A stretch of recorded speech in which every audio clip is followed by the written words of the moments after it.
How to create a folder on MX Player app. Hello guys, so in today's video I'm going to show you how to create a folder on MX Player easily and fast in less than 1 minute. So all what you have to do is so simple.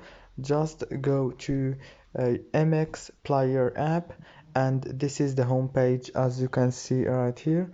All what you have to do now is go to the top corner and click on those three dots. Now after you click on them, click on create a folder right here and choose the name of the folder. For example, I'm gonna name it test or folder 1 and click OK. Now as you can see, I just created a new folder easily and fast.